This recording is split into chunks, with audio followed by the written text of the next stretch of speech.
Heading into year 4, can Clay Helton and the Georgia Southern Eagles finally compete for a Sun Belt championship? It's Locked on Sun Belt.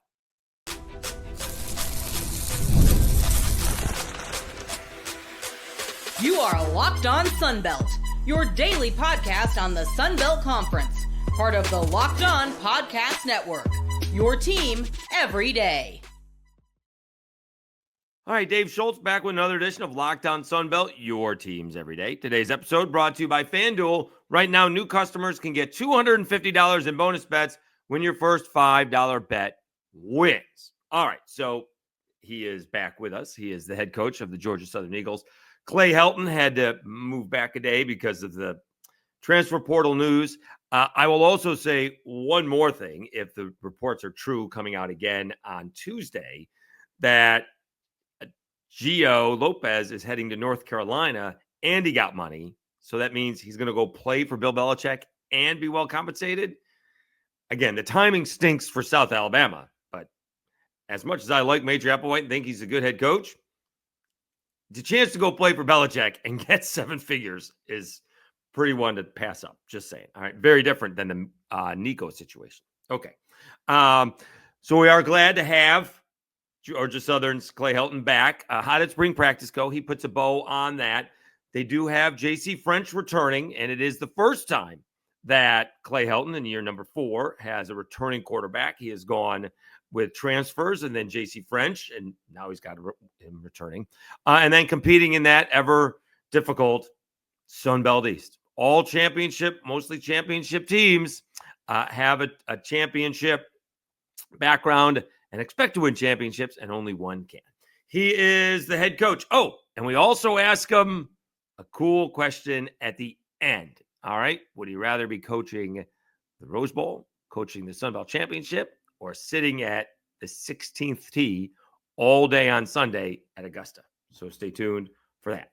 He is the head coach of the Georgia Southern Eagles. He is Clay Helton, and he is Locked on Sun Belt. Welcome back to another edition of Locked on Sun Belt, your teams every day. Always thrilled to welcome back Clay Helton, head coach of the Georgia Southern Football Eagles, to hop on the podcast. Really appreciate your time, Coach. Wrapped up spring practice. How did it go? Went very well. I thought the progression of our football team on both sides of the ball went extremely well. You have some newcomers. We signed 34 kids last year, 21 high school players, as well as 13 transfers, and 17 of those men were here on campus. The other half come over summer. So to onboard them, to really teach our culture, teach our standard, and teach our systems, I think was ultra important as we continue to try to compete for Sun Belt championships and beyond. To be able to have an offensive and defensive line that has now in their 3rd, 4th, 5th year of experience really stands out to me. You can see the maturity that they bring. They've been raised in these systems, developed by our coaches, and they always say big men win championships, and right now we're in a good position depth wise on both sides of the ball up front. Let's talk about trying to build a culture, because that's a big thing coaches have been talking about for the better part of a decade. How much more difficult is that / challenging when you do have the portal and guys are coming in for 1 or 2 years, or they're leaving and they're not staying? You said you have a bunch of guys of experience. I don't know how much those guys are with Georgia Southern this whole time. How much more difficult is it to instill the culture, or how faster do you have to do it when you may only have a guy for a year or two? Yeah, we've been really fortunate, Dave, right now. Now we're still in battles, transfer portals coming back up. So You're constantly trying to build trust and relationship with your players, but in our time here, in our 3 years, we've signed 81 high school football players, from Georgia and the surrounding states. So we've had relationships for them for years and trust with them. And that trust is helping us with a lack of attrition. I don't think anybody's going to be perfect in this world nowadays, but we're in single digits as far as, the players that we're losing over the transfer portal windows. And that's kept a majority of a lot of experience on this football team, a lot of relationships on this football team, and being able to onboard newcomers and have guys that set the example, like a Josh Dallas, a Dalen Cobb, those type of J.C. French, a Latrell Bullard, those guys have been here and been raised within our culture, and they're able to onboard the next guys and say, hey, this is the way we do things. And it really helps. It's not all coach driven. It's really been player driven. We're talking with Clay Helton, the head coach of the Georgia Southern Football Eagles. All right, so let's talk about last year. You, among other teams, had a roller coaster of a season. Challenging schedule, so those are things that necessarily can't change too much. But the Marshall game, and then getting Old Dominion, and then coming back against South Alabama, but then losing to Troy. What kind of emotions were you going through this as you were trying to? It looked like you were heading in the right direction, and then it took a ride on the roller coaster. It was a big up and down year. Yeah, well, you finished 6-2 in the Sun Belt, which is second in the East, and we look at it as we're sick to our stomach and got a chip on our shoulder because we know we're one play away from playing in that championship game. Having to win that App State game in the last game of the year against a rival opponent, getting that done, and then having to watch Marshall take on JMU. We don't want that for our football team. We want to be able to control our own destiny, and that's what we're working to, and that's where we've gained momentum year in and year out. To where we just constantly are rising within this conference. And our ultimate goal is to be year in, year out conference contenders for championships. And that's where we are right now. Last year, I thought we made tremendous strides having a first-year quarterback in one of the top 25 toughest schedules, which we welcome the opportunities to play the Boise States and the Ole Misses of the world, as well as a conference that I think is as competitive as anybody in the country when it comes to the group of five and beyond, so to be able to get in our third year as a postseason team, we're pleased about that. But, it is something that's not our ultimate goal. Our ultimate goal is a championship. And we know we fell one game short of that last year. On a side note, NFL draft coming up. You got an up close and look personal close to Ashton Gentry from Boise State. You may have had a few nightmares about a couple of those carries. What was watching him play football like outside of it being against your team and putting up about 250 yards? I've had the opportunity to be in college football for 30 years, for 3 decades, and see a lot of great players. And Ashton was as close to a player as I've seen since Saquon Barkley. I had a chance to play against Saquon in 2017 Rose Bowl, where we're still trying to tackle him. We were trying to do it in Statesboro, Georgia, and he's the difference in a shootout of a game here in Statesboro. Ashton was the difference, and he was the difference for Boise the entire year. We played one of our better games against Boise, especially offensively, but he was the difference maker. He's going to be a first-round pick. He is going to be ultra successful in the NFL, and wish him nothing but the best. I'm a big fan of his. And we're talking to Clay Helton, head coach of Georgia Southern Football. All right, so I'm a big believer, especially in this days of the portal, same coach, same quarterback, and I will always take the preseason selections because the coaches don't even know your own team. Meanwhile, someone else's team. But you're coming back with the same guy, right? J.C. French. How much, before we get into some of that, how much easier is it for you or the team? And I'm presuming he's the quarterback going in. I guess I should ask that. But having said that, how much easier is that for you, knowing guys like me are going to ask, the other media are going to ask, the players want to know, when everyone's role is kind of set going into the season? That doesn't mean you don't need a second quarterback. You know that. Everybody needs to know you got to have at least a second quarterback ready to go. So someone's going to tweak an ankle, could get his bell rung, whatever the case is. But how much easier overall is it for you knowing, here's my quarterback, and we can build around him heading into into the spring and now into the fall? Yeah, you hit the nail on the head. You said the word consistency. I think that's ultra important in college football nowadays. To be able to have the same head coach, to have the same offensive and defensive coordinator in the same systems going into play for now a third year in a row, and to bring a quarterback that in his first opportunity as a starter, leads us to 8 wins, leads us to another bowl game, leads us one game out from the championship game. That's something to grow on.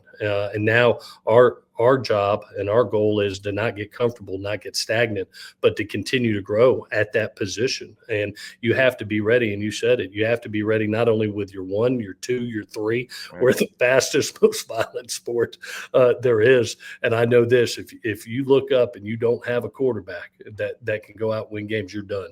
That is the most important position. So we're lucky. We're fortunate, to have JC right now. Tyler Budge, who was a redshirt freshman last year, a redshirt freshman now, getting a year under his belt. We brought in another quarterback with the last name Helton that has played 3 years of college football, and we got him for free. That's a hard thing to do now in today's time. And then bringing in two freshmen that were great high school football players, and Charlie Johnston and Weston Bryan. We're really good at that spot right now walking into this season. And so I think you have to add that one, and thank goodness we've got JC, but I'm also thankful for the other men that are in that room. There may be a couple of Sunday dinners to pay the other quarterback named Helton, so I'm not quite as free as you may like to think. Okay, let's take a timeout. We'll come back, continue our conversation with the head coach of the Georgia Southern Eagles, Clay Helton. Talks about J.C. French returning, prepping more than one quarterback, but also first time that they've had a returning quarterback, and how much J.C. French has improved over the last year.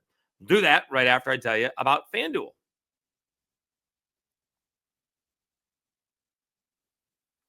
The NBA playoffs are here, and FanDuel is giving new customers an incredible way to get in on the action. Right now, when you join FanDuel and place your first $5 bet, you'll get $250 in bonus bets if your bet wins. I love how FanDuel makes betting so easy, whether it's picking my favorite team or diving into player props.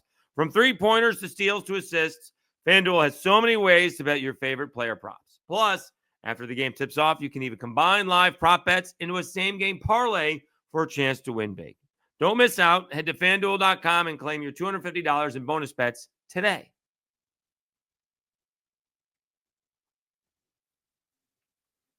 Dave Schultz, Locked On Sunbelt, your teams every day. We continue our conversation with the head coach of the Georgia Southern Eagles, Clay Helton, and talks about his returning quarterback, J.C. French. First time that they've had a returning quarterback under Clay Helton, and how much he has improved and since the beginning of last year and the end of last year. He is the head coach of the Georgia Southern Eagles. He is Clay Helton, and he's Locked On Sunbelt.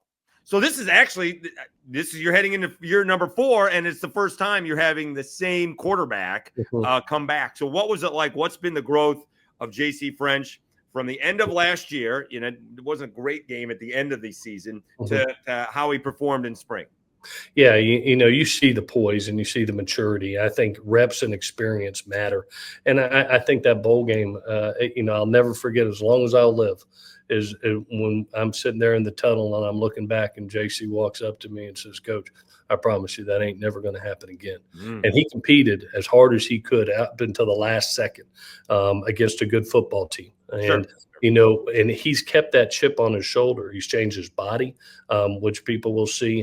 He's 5% less than body fat. He's running around with ultra athleticism, spinning the ball extremely. But he's got this poise and this confidence that you remember anytime that you're going into a battle, and you had 3 really good quarterbacks, with Dexter last year, David Dallas last year, and you're fighting like heck to win that job, and you win it, and now you all of a sudden you've proven that, hey, I can be the guy. You walk into spring with an immense confidence. And that's what I think our team has felt from him, that he's stepped up as a leader and he's producing each and every time that he goes out on the practice field. So proud for him. I just got done visiting with him, a matter of fact, and said, don't you get comfortable. Don't get stagnant. Right. I'm not interested in you being the best quarterback in Statesboro, Georgia, or the best quarterback in the Sun Belt. I want you to be one of the best quarterbacks in the country. And that's what we're fighting for. All right. So then one of the issues that has plagued Georgia Southern for the last few years has been interceptions. And most of the time that is based on the interceptions that I've seen are more decisions than, say, an accuracy situation, right? Where it was placed inside or outside, kind of feels like, all right, that was the wrong place to throw it. How do you change? How do you improve on the decisions? Because the decision is made in a half a second. Well, it was a huge point of emphasis last year. And if you go back, Dave, and you look at the stats, we were 31 turnovers at the end of the year in 2023. And so we cut that regular season number down to 17 So we almost cut it in half. We were Well, plus one going into the bowl game. Unfortunately, we did not perform like we wanted to in the bowl game in that area, but we worked hard on it last year, and you saw the improvements finishing on the plus side. Now we would like to be a plus 10, plus 12. That's championship football. Those are the difference between 8 wins and 10 plus wins in my history, of being in college. So that's always, I think, the biggest numerical number that you have to focus on is turnovers. It's the key to wins and losses. And we worked extremely hard, even in the spring game. We had a 95 play live scrimmage. And the proudest thing I am is not the points that were scored. There was not one turnover in 95 plays. I walked out of there smiling and slept like a fat baby that night because of it. Now our challenge is to do that when it's Saturday next fall. So there's always, I hear what you're saying, but someone's going to ask you, all right, well, the offense didn't turn it over, but the defense didn't cause any turnovers, right? I always wonder that. How do you, if the offense is playing well, does that mean the defense didn't? I always wonder about that. That's the beauty of spring football, that you get to talk about something. If one side's doing good, the other side had a bad day. But I think for our defense, I thought Brandon did a really nice job of improving our turnovers. It's the reason that we got on the plus side. Now we've got to try to go. We can be a top 25 defense with the squad that we have right now. A big key to us getting to the championship game will be that turnover margin and what they are able to acquire. When you look at it and you're able to get to that 30 turnover range, you're talking about being one of the top 10 turnover units in the country. And that's what you fight for. It's somewhere in that 2.75 to 3 turnovers a game average, is what gets it done at this level. So you've been doing this. You mentioned over 30 years, and it just feels like, please correct me if I'm wrong. Cutting down on turnovers is one thing. Forcing them is another, right? And you've seen it many times. 4 or 5 players have a chance to hop on a ball, and because of the way the ball is shaped and the way it bounces, someone who shouldn't get it does. Yes. How often is that luck? The difference between a +5 ratio and a +10 ratio could be the difference between winning the Sun Belt and not winning the Sun Belt, and that seems to me to be lucky in terms of turnover ratio. I know a lot of teams. You go back to my Patriots winning all those Super Bowls, always low turnover teams and creating turnovers. But some of that is still like the Saints, when they won the Super Bowl, all those turnovers seem to go all their way on that run to the Super Bowl. Tipped passes end up in the safety's hands, right? Some of that is luck. Isn't some of that luck? Well, I don't think as a coach you can depend on luck. I agree with that. That's the thing. Yeah, I think you get what you coach, and the best teams, as you're saying, and you mentioned a couple of them. Their point of emphasis was the fundamental technique of being able to get the ball out.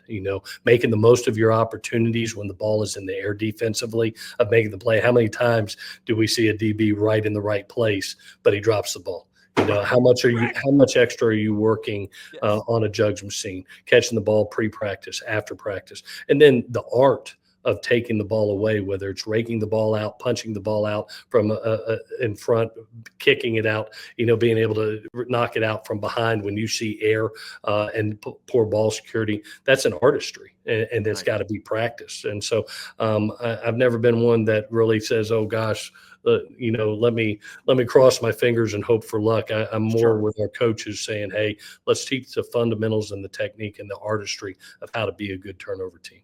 Let's take one more time out. We'll come back, wrap up our conversation with the head coach of the Georgia Southern Eagles about competing in the Sun Belt East and what would he rather do? Coach the Rose Bowl, coach the Sun Belt Championship, or sit at the 16th tee at Augusta on Sunday all day long? We'll find out about that and more right after I thank you. All right, over that 1,900 subscribers mark, really appreciate it. And the views can keep on climbing. They changed the way that the shorts are viewed, but it seems to be going in my direction. So we thank you for that. To start and perpetuate rumors, another SID has gotten back to me. So we may have a new basketball coach join us. So we'll see how that goes. To start and perpetuate the rumor, he just helped coach in the national championship game. So you guys can figure it out from there. We'll see if they join us this week. Remember, I got Thursday and Friday off. So we may have an opportunity to get some more coaches in. And turns out with the Easter holiday, I have Thursday, Friday, Sunday, Monday, and Wednesday off. I'm working like 3 days over the next 8. And so I really do appreciate it all. Baseball is coming down to it. We're going to have a lot of fun with baseball. I still think there's 3 really good teams in the Sun Belt, and then there's some upstart teams. Marshall upstart, App State is upstart, Arkansas State's going to be tough with their pitching. So it is going to be very interesting on how all of that goes. So please continue to like, share, have those comments. I will reply to all the comments that you see in YouTube. All right, let's finish up our conversation with the head coach of the Georgia Southern Eagles. He is Clay Helton. All right, Dave Schultz, Locked On Sunbelt, your teams every day. Wrapping up our conversation with the head coach of the Georgia Southern Eagles, Clay Helton, talks about competing in that Sunbelt East where everybody has championship background, but only one team can win it. And what would he rather do? Coach in the Rose Bowl, which he's done, coach for a Sunbelt Championship, which he hasn't done, or sit at 16th hole at Augusta all day on the final round on a Sunday, which he has done that as well. We'll find all of that out in a little bit more. He's the head coach of the Georgia Southern Eagles, and he is Clay Helton, and he is Locked On Sunbelt. Talking to Clay Helton, head coach of the Georgia Southern Eagles, Locked On Sunbelt, your teams every day. A couple more questions. All right, so one of the issues that everybody always has in the East is there are so many teams that are, have championship history. Georgia Southern is obviously one of them. App State's another one. Marshall just won one. JMU has it, and all of a sudden Coastal Carolina comes into the Sun Belt and they have it. The problem with that is that everybody expects to win a championship, but only really one team can play from that side of it. So how difficult is it to compete in that Sun Belt East? Although I think a lot of at least this year, that talent may have shifted to the West just because of the quarterbacks. But that's a different story. So every year, everyone's like, well, we got to do better. We got to do better. Well, the problem is everybody thinks they can do better in the Sun Belt East, and only one team can do it. Well, the problem is, too, that this is a really good conference. The coaches across the board in this conference are very well respected in our profession. And I think we do a tremendous job as every school of being able to evaluate and bring talent in and being able to develop them. So when you look at this conference, I think that's why you see so many bowl teams come out of this conference. That's why I think you see every game feels like a Super Bowl. And it is. Every game you've got to bring your A game or you're going to get your butt beat. And that's the approach that we've always taken, is fight as hard as we can to go 1-0 on that week. This is a very hard conference, not only from the talent and the coaching, but you also think about the places that you play. It's hard to play in Statesboro, Georgia. It's tough to go up to Boone, North Carolina, Huntington, West Virginia. Those places are not easy to play, and it's just as tough on the West. So that's why I think the Sun Belt is a premier Group of 5 conference. I truly believe that, and I think that you're going to see, over the upcoming years, we're all fighting to be that 12th playoff team. And I think you're going to see one of us come out of that in the near future and be the next Boise. Sun Belt may be the only conference left with divisions, split into divisions. I happen to like the divisions. That's how actually I keep track of all the teams and the geography. Do you like the division breakdown? I do. I love the history of the game and the rivalries of the game. I had the opportunity to be a part of Auburn, Alabama. I've had the opportunity to be a part of a USC and Notre Dame. There's something to those natural rivalries that I think is longed for from fans, and it's a part of the history. You go back to this group of teams, especially in the East, the long-lasting, relationship, feud, rivalry, whatever you want to call it, between Georgia Southern and App State, or Georgia Southern and Marshall, James Madison. There's some just natural history that we have that I think, and regionally, how we're built, with 14 teams between 10 states. That eastern side regionally, it allows fans to be able to get to stadiums. It allows parents to be able to get to stadiums, loved ones to be able to get to stadiums, and it makes it a whole lot funner. I'm going to tell you, when you get to play in a Georgia Southern App State football game, the hair, stands up on your arm when you walk in the stadium. And so I hope that continues for us. I really do. I think it's a special part of our game. Was that the longest week of the year for you, Georgia Southern App State week? I know it's the most tense. I know that. We've been fortunate of our time here right now that we've got a winning record against them right now. We fight both teams. We got a lot of respect for each other because of the history of the programs and what they've accomplished. But we like playing each other and we like competing against each other. Got a lot of respect, but we know how important that is to our fan base and to our football team. All right, a couple more questions for Clay Helton, head coach of the Georgia Southern Eagles on Locked On Sunbelt, your teams every day. Checked out the 2025 schedule. Georgia Southern heading back across the country to play Southern California, your old stopping grounds. That's going to be a lot of fun, I would think, for everybody involved. Yeah, I tell you what, I'm so excited for our football team. You're talking about a bunch of kids that are from Georgia, Alabama, Florida, South Carolina, North Carolina that have never been out to California. We open up against Fresno State. We're going to stay out there for the week and train, and then get the honor to walk into the Coliseum. What an unbelievable place of history. What great 2 first games to open the season. At Fresno State, at USC, and for some of these kids, it may be the first time they've gotten on a plane, let alone go to California. Right. So to be able to have that experience and to be able to be a part of that history, which the Coliseum is one of the most special places on earth. And to be able to compete at a high level, and that's a special thing, and I look forward to it for them. I know it sounds like a little thing, but like you said, getting on a plane, a lot of these players have never seen or stepped into the Pacific Ocean. I presume you're going to allow them to do that. Yeah, we're going to actually, be at Fresno State. Then we're going to go over the Grapevine and plan on staying in Oxnard, California, and having the opportunity to be there for the week before going to Los Angeles and going to the Coliseum. All right, so wrapping things up, just about your expectations here for 2025. Well, our goal is always, championships. It's something that, we're working as hard as we can to be able to get there. It's what we expect. It's the standard. I look outside my window right now. I'm looking at 6 national championship flags on the stadium. That's what we're about, is championships. And so our expectation and standard is a Sun Belt championship and beyond. Like I told in my first press conference, I didn't come here just to win Sun Belt championships. I want to help build a national brand for Georgia Southern and be that 12th team in the playoff. And we're going to fight like heck every day to try to make that happen. And we're gaining ground on it and going into year 4, and going to work again to try to put ourselves in position to be that team.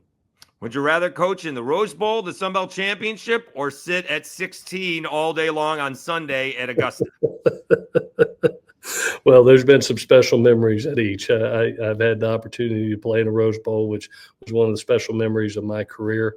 One of my most unbelievable memories is the first time I got to go to Augusta. I sat on 16 with my dad, who had never been there, and that was one of the more special father-son moments that I've ever had. So I cherish each one of them. I don't think I rank them, but I'm just thankful to be a part of it, to be honest with you, Dave. Did you see a hole in one?